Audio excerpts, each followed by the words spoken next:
大家好，这里是看他说，我们今天的话题继续谈谷氨酰胺。在往期的2期视频中，我们谈了谷氨酰胺以及它对健康和运动的作用。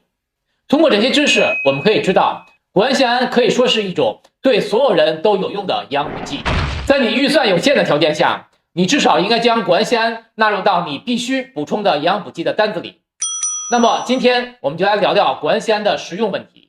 首先，我们来看看食用的必要性。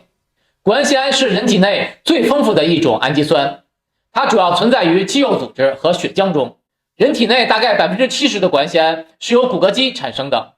虽然谷氨酰胺是一种人自身可以合成的非必需氨基酸，但是绝大多数人根本不能合成满足自身需求的数量，尤其是运动健身人群。例如，一次剧烈的运动就可以将体内34%到50%的谷氨酰胺耗尽。当身体缺乏营养补充，例如节食或长时间不进食，肌肉中的谷氨酰胺就会自动进入血液，随血液到达其他器官，作为燃料使用。这可不是好事儿。研究表明，肌肉中的谷氨酰胺会在4至6个小时耗尽，而将这些谷氨酰胺恢复到原有的水平，则需要24小时。关于谷氨酰胺被大量代谢的研究很多，你可以随便在网上找到。因此，有些观点也认为谷氨酰胺是一种条件必需氨基酸。通过食物补充谷氨酰胺，主要依靠动物性食品，例如5种优质的蛋白质食物：肉、蛋、乳、禽、鱼。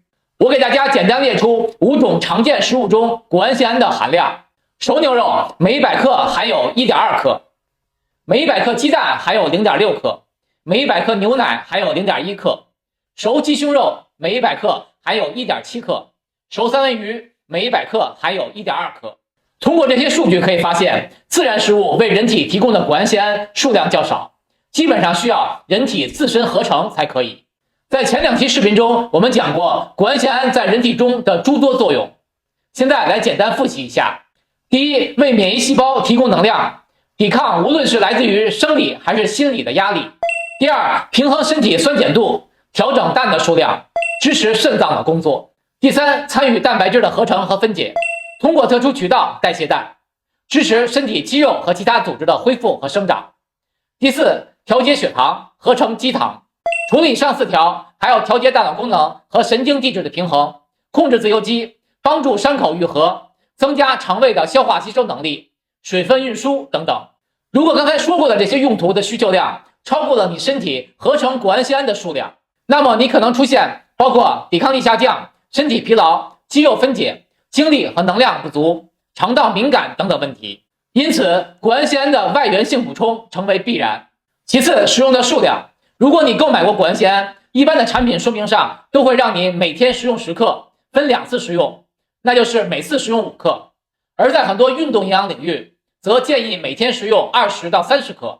对于这2个成倍的推荐量，我个人的建议是，首先你要确定你食用谷氨酰胺的目的是什么。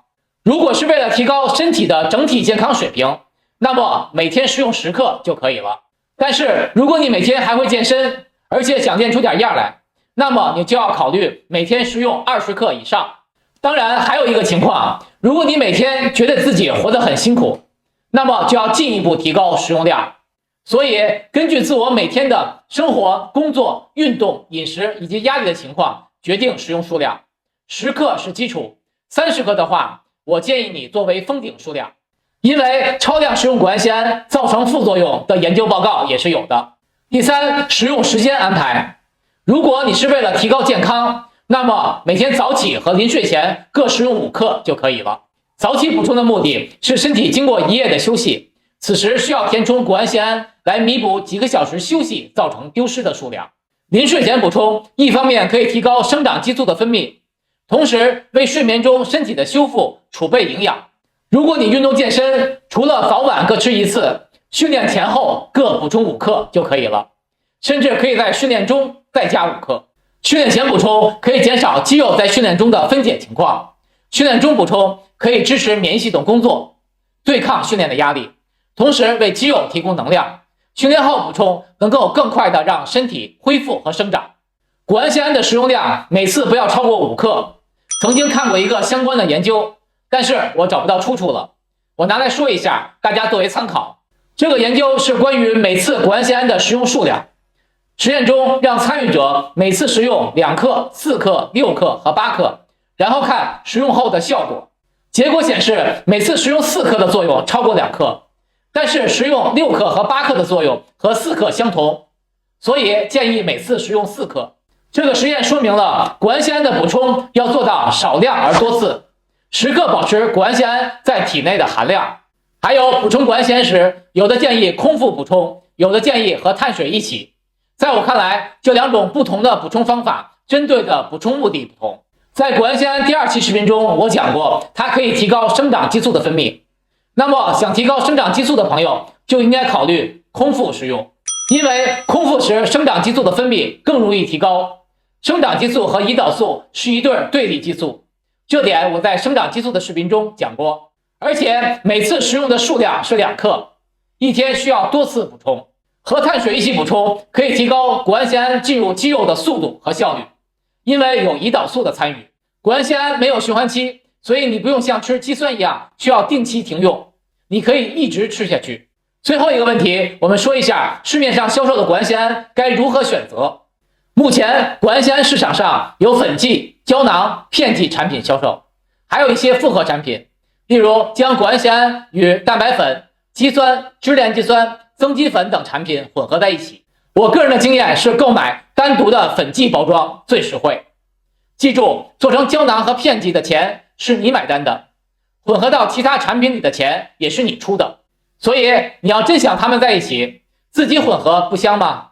干嘛花钱让别人干呢？对吧？我讲过的一水合肌酸也是这个道理。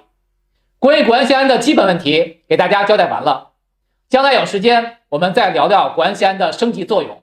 好，我们来总结一下今天的话题。谷氨酰胺对于人体健康和运动作用重大，但是通过自身合成和食物补充的数量不能满足需要，所以建议补充外源性谷氨酰胺产品。